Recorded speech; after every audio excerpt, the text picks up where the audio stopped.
আল্লাহ রাসূল সাল্লাল্লাহু আলাইহি ওয়াসাল্লাম হাদিসে পাকে বলেন, ইন্না লিজাসাদিকা আলাইকা হাক্কান ওয়া লিজাওজিকা আলাইকা হাক্কান ওয়া লিওয়ালাদিকা আলাইকা হাক্কান ওয়া লিজাওরিকা আলাইকা হাক্কান। তোমার স্ত্রী, তোমার সন্তানের, তোমার পরিবারের, আত্মীয় স্বজন, পাড়া প্রতিবেশীর হক রয়েছে। আমরা সর্বপ্রথম যে আলোচনাটা করতে চাই, আল্লাহ রাসূল সাল্লাল্লাহু আলাইহি সাল্লাম হাদিসে পাকে বলেন, ইন্নামা সাম্মাহুমুল্লাহু আবরারা। আল্লাহ তাআলা তোমাদের মধ্যে অনেক মানুষকে আল্লাহ তাআলা নেককার হিসেবে সম্বোধন করেছেন। কেন?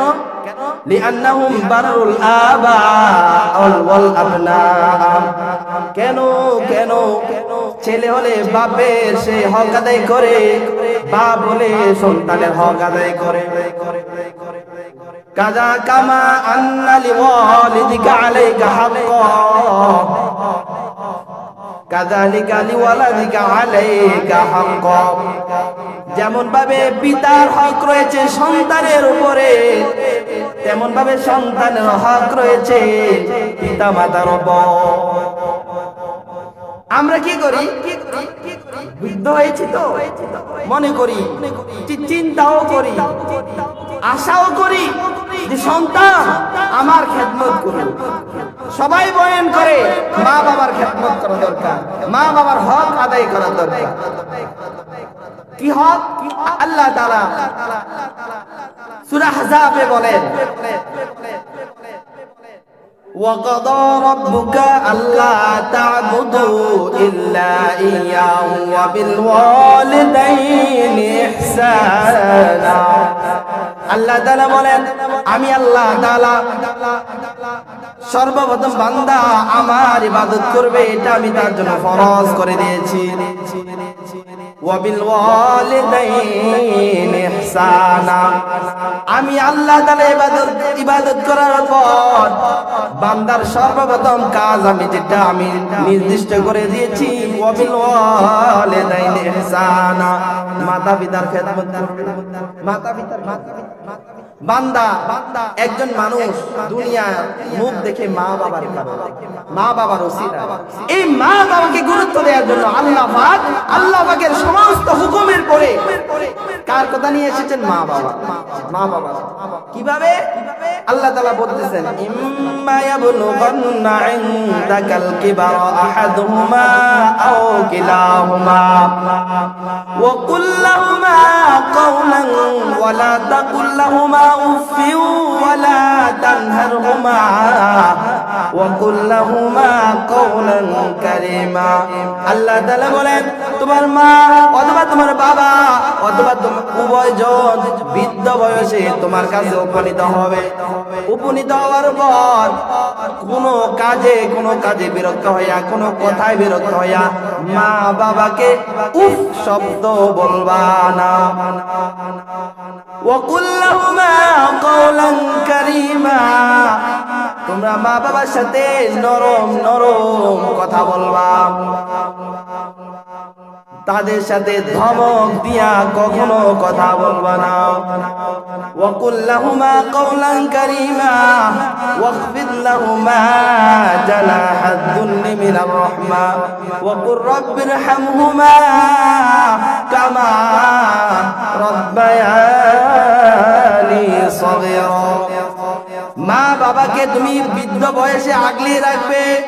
একটা মোরগ যখন বৃষ্টি আসে অথবা কাক আসে, যেমন ভাবে তার সন্তানদেরকে আগলিয়ে রাখে ডানার নিচে, তুমি সেভাবে তোমার মা বাবাকে বৃদ্ধ হওয়ার পর সেভাবে তুমি আগলিয়ে রাখবে। ছোট কালে তারা আগলিয়ে রেখেছে, শেষ জীবনে তুমিও তাদেরকে আগলিয়ে রাখবে। পিতা মাতা যখন দুনিয়া থেকে চলে যাবে, চলে যাওয়ার পর একটা কাজ শুধু তোমার বাকি, তুমি বলবে বারবার 5 ওয়াক্ত নামাজে কবরের সামনে যাইয়া ওয়া কুর রাব্বিরহামহুমা কামা রাব্বায়ানি সগীরা। বারবার করবে। এটা হলো পিতা মাতার হক, ঠিক না? সন্তানের উপর। কিন্তু অনেক পিতা মাতা কষ্টে আছে। মা বাবা যতটুকু সন্তানের থেকে পাওনা, আচরণে, ব্যবহারে, লেনদেনে, টাকা পয়সায়, সুখ শান্তিতে সন্তান দেয় না। কেন জানেন? ওই যে মা বাবা হক চায়, কিন্তু ছোটকালে মা বাবা সন্তানের হক আদায় করে নাই। যেই মা বাবা তার সন্তানের হক আদায় করে নাই, ওই মা বাবা সন্তান থেকে তার হক চাওয়া যোগ্য। আল্লাহ রাসূল বলেন, কামা তাদিনু তুদানু, যে যেমন কর্ম করবে সে তেমন ফল পাবে। মা বাবা যেমন সন্তানের হক আদায় করে নাই, সন্তান ও মা বাবার হক কোশ্চিন কালেও আদায় করে।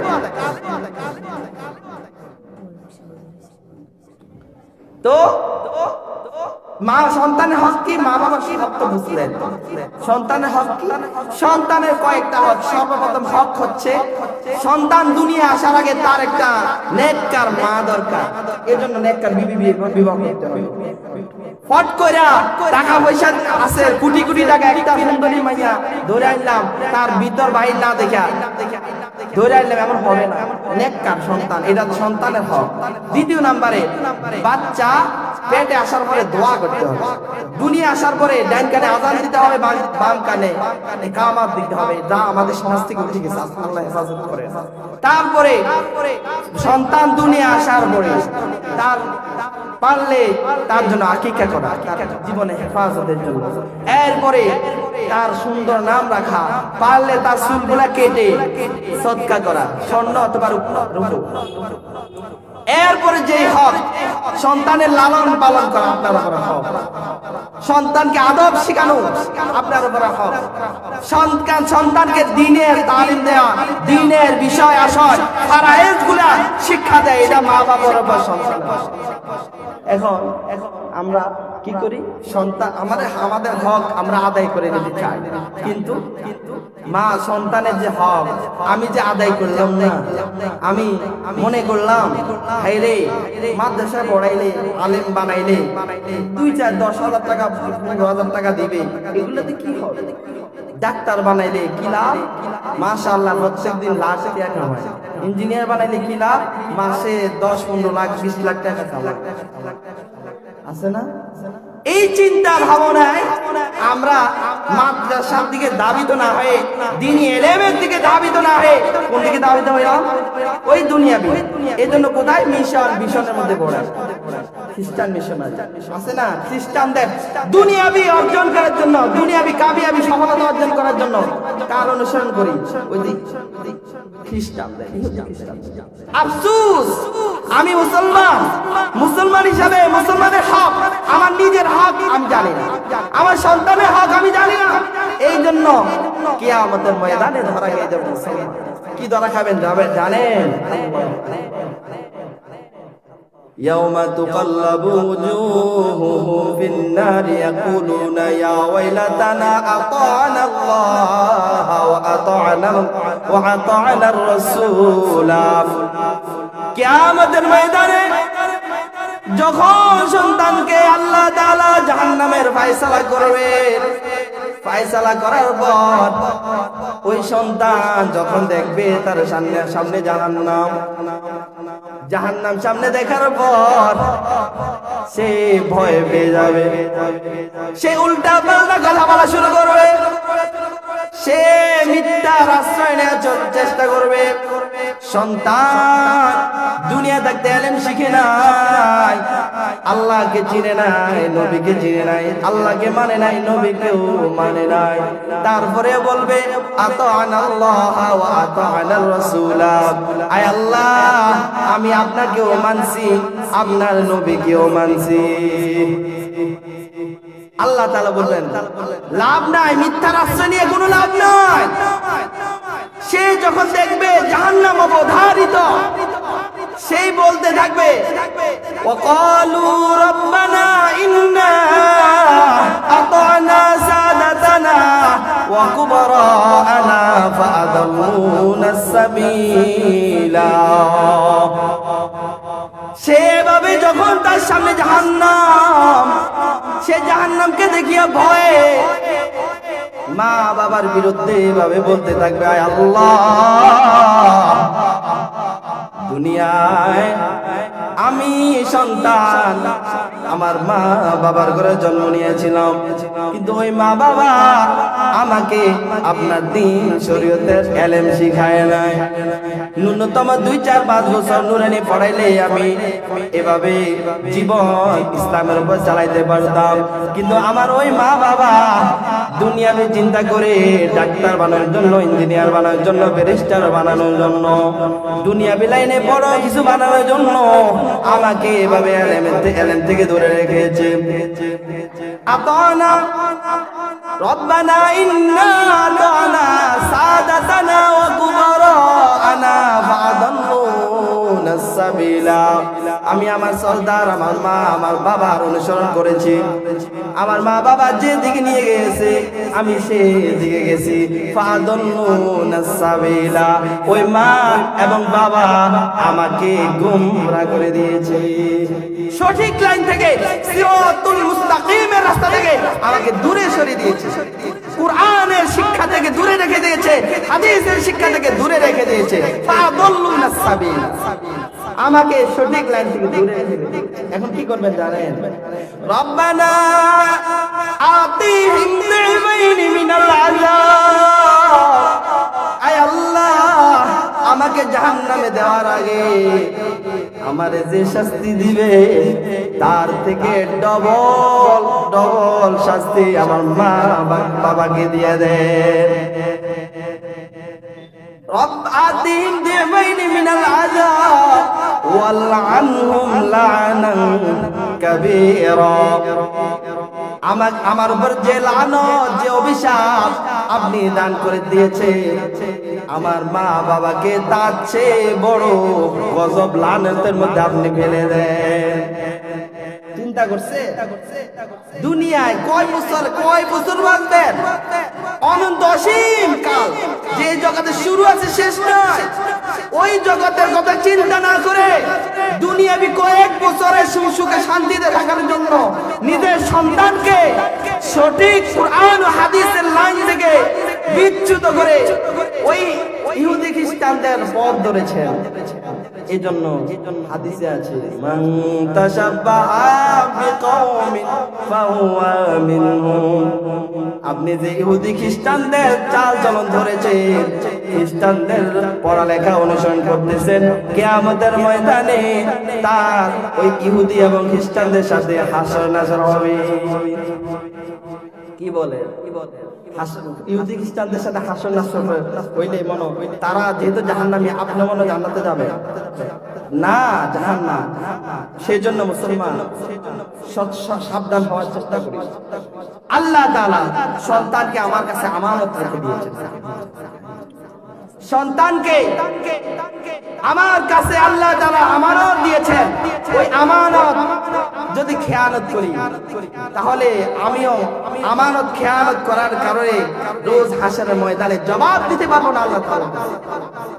আল্লাহ তাআলা প্রত্যেকটা সন্তানকে দুনিয়ার মধ্যে ইসলামের দ্বীন, ইসলামের কুরআন ও হাদিসের মাত্রা অর্জন করার যোগ্যতা আল্লাহ তাআলা দিয়ে দেয়, কিন্তু মা বাবা তা পরিবর্তন করে দেয়। কুল্লু মাউলুদিন ইউলাদু আলাল ফিতরা ফাআবাওয়াহু ইউহাউওয়িদানিহি আও ইউনাসসিরানিহি আও ইউমাজ্জিসানিহি। প্রত্যেকটা সন্তান দুনিয়ার মধ্যে দ্বীন ইসলামে ইসলাম গ্রহণ করার মালাকা যোগ্যতা নিয়ে আসে।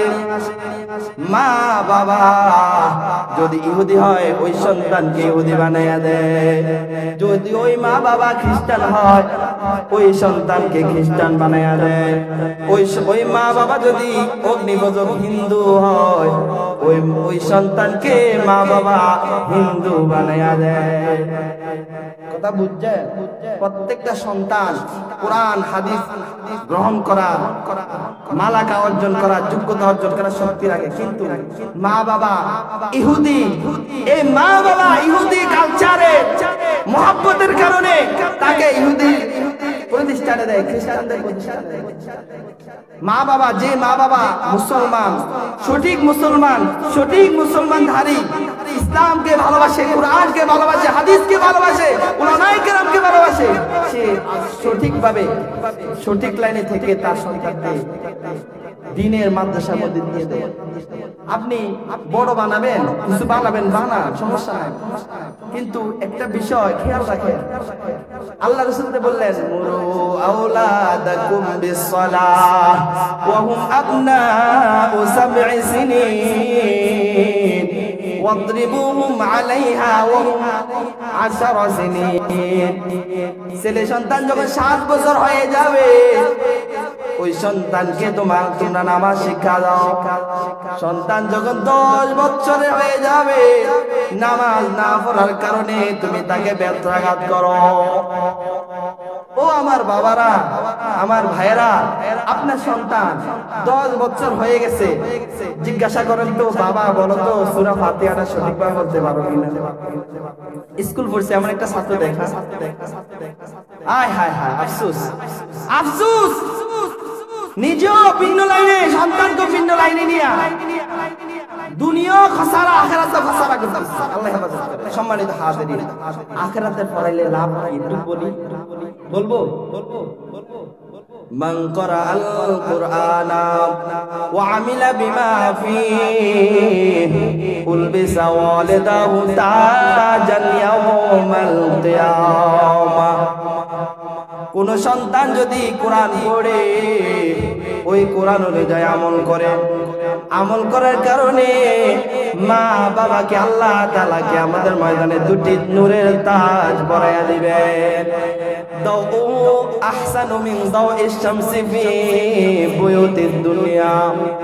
দুনিয়ার সূর্য যদি কোন ঘরের মধ্যে উদিত হয়, ওই ঘরের মধ্যে যত আলো হবে, তার চেয়ে বেশি এই নূরের টুপি আলো হবে।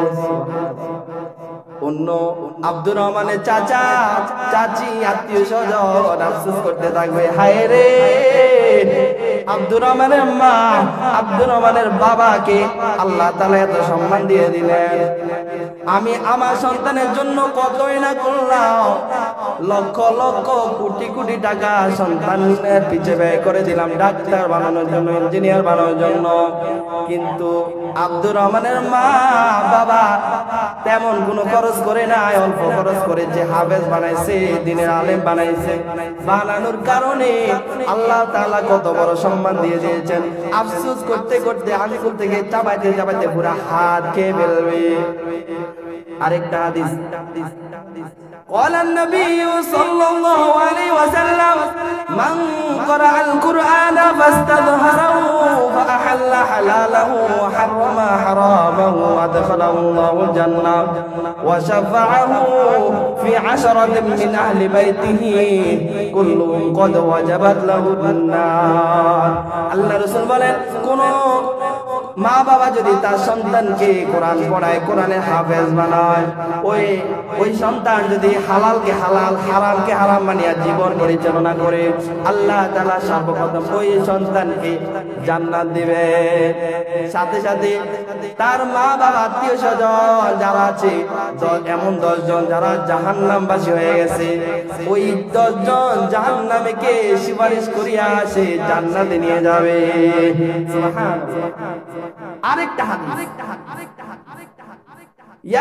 ইন্নাল আলিমা ইয়াশফাউ ইয়াউমাল কিয়ামাতি উম্মাতান ওয়াহিদা। একজন আলেম, একজন দ্বীনের আলেম যদি আপনারা বানান, ওই আলেম কত মানুষকে জান্নাতে নিয়ে যেতে পারবে শুনেন। একটা দল হইতে 3 থেকে শুরু করে শত হাজার লক্ষ লক্ষ মানুষের একটা জামাত হয়, একটা উম্মত হয়। যেমন মুসা আলাইহিস সালাম একটা উম্মত, যেমন মুসা আলাইহিস সালাম একটা উম্মত, দুনিয়ার মধ্যে হক্কানি একজন আলেম, ওই একজন উম্মত, এক নবী ঈসা মুসা নবী যে উম্মত, হাজার হাজার লাখ লাখ উম্মত ছিল, এই পরিমাণ একজন আলেম সুপারিশ করিয়া মানুষ জান্নাতে নিতে পারবে।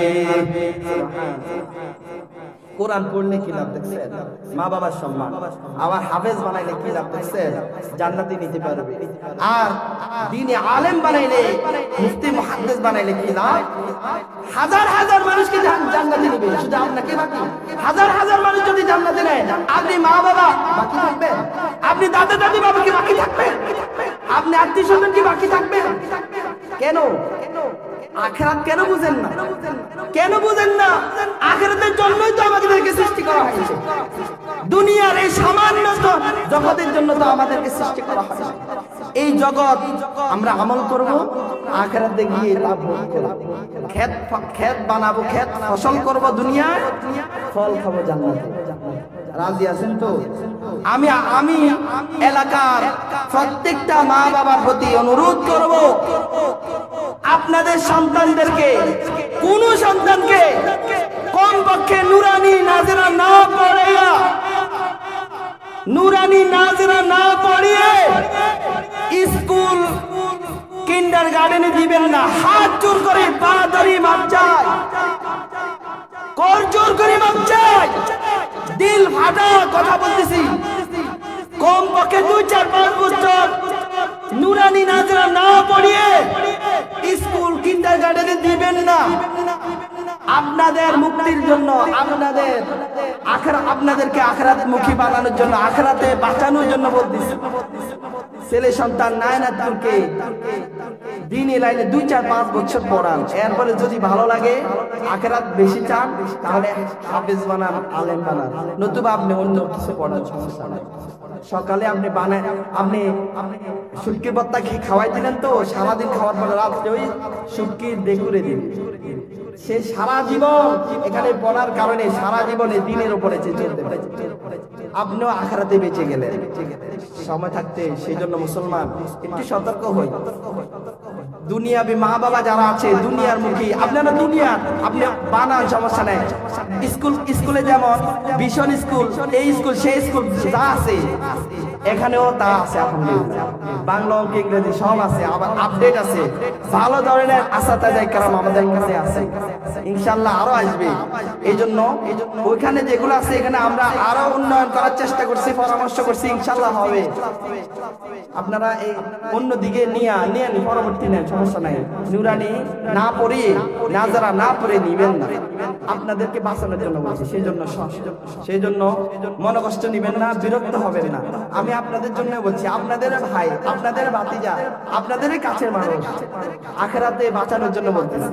সেই জন্য সম্মানিত হাজিরিন, আপনাদের এলাকার যে মাদ্রাসা মাহফিল, অনেকে পরিশ্রম করছেন, অনেকে আপনারা সুপরামর্শ দিয়েছেন, করতেছেন, সামনেও করবেন, সামনে করতে থাকবেন। সকলের জন্য আমি দোয়া চেয়ে এখানে বিদায় নিলাম।